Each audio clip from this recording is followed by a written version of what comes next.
What does voice mean in the context of written language? The two most common frames of reference seem to be 1. Agency attribution at the level of sentence structure, active versus passive voice, and 2. The use of stylistic elements to stamp the persona of the author, or a character, with identity characteristics. This is closely related to the idea of point of view, POV. Complexities emerge when we look more closely at 2, since voice is used in all kinds of more or less metaphorical ways. To refer to Dorothy Sayers' dry voice is to say something about her outlook, as well as her writing style. Voice is also associated with direct quotation, which may or may not include dialect or style markers that flesh out social identity, i.e. the black voice of Jim, the formerly enslaved character in Huckleberry Finn, is based in speech patterns that Twain may have heard and studied. Voice is also associated with individual as well as collective perspectives of a more general nature. One could describe Questlove's recent film Summer of Soul, which is about the Harlem Cultural Festival of 1969, as simultaneously showcasing black voices, and as redeeming the erasure of the black voice from the mainstream cultural history of the 1960s. So, is there a common thread to these different ways for referring voice in written language? What is it? Are there other ways of using voice that I haven't mentioned? I'd be especially interested in perspectives from rhetoric, since there seem to be several implicit distinctions and variables in play, and I could use some help in parsing them out. There's a useful thread, what does voice in writing mean, from 9 years ago, but I don't think it fully answers my question. Added on the 15th of August. After mulling over the comments below and seeing that my question has just been reopened, let me try a second iteration.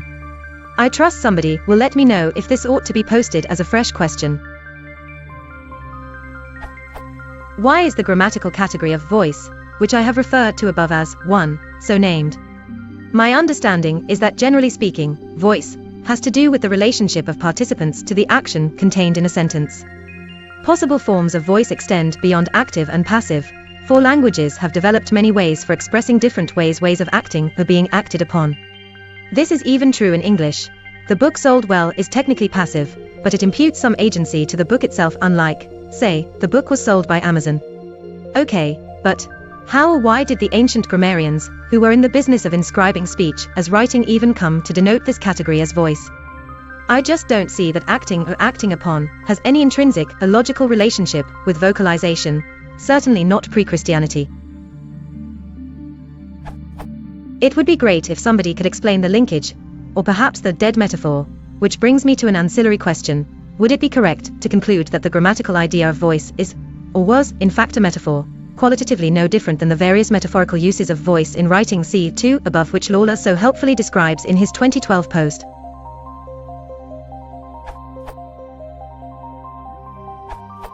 So, is there a common thread to these different ways for referring voice in written language? Yes, it all relates back to the idea of a noise produced by a person, or later, an animal or other sentient creature. The OED gives 3 main meanings of voice. Together these have 14 sub-meanings and about 36 nuances and uses. It would be unreasonable to reproduce them all. Sound produced by and characteristic of a specific person or animal.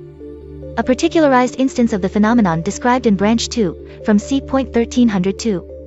The sound that can be produced by the vocal organs of humans or animals, considered as a general fact or phenomenon.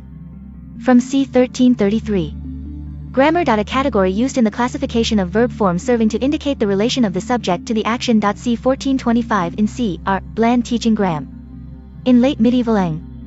1991, 160, med. O secant conjugation, of passive vowels, at as, long before o ris indicative, as doceris.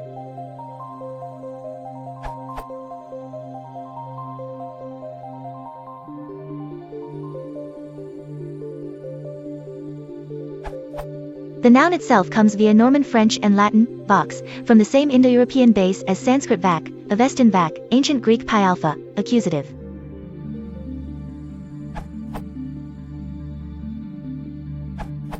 Why is the grammatical category of voice so named? Good question. I wondered about that, too, and figured it was Latin vox, vocis, after all, so I checked Donatus. But he doesn't use the term at all, and doesn't even group active and passive in a separate category. They're called types of verbs, genera verborum given the definitions. This seems to be like what we would now call the verb forms.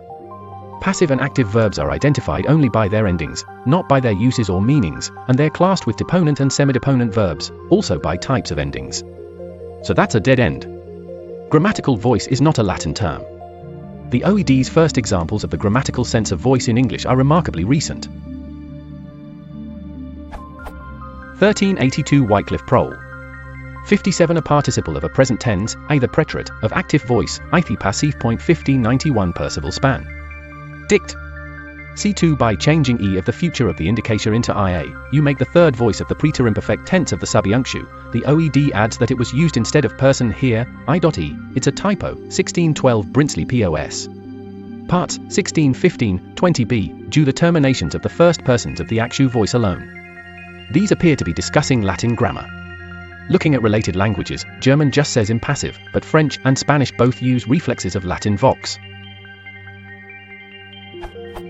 So somewhere along the line, the term voice got picked up and stuck with this meaning.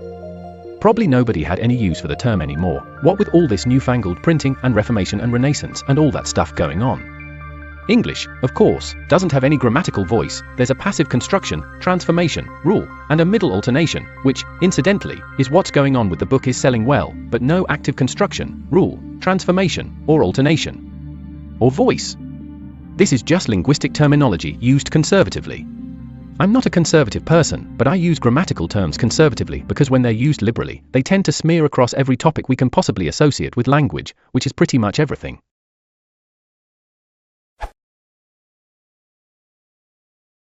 I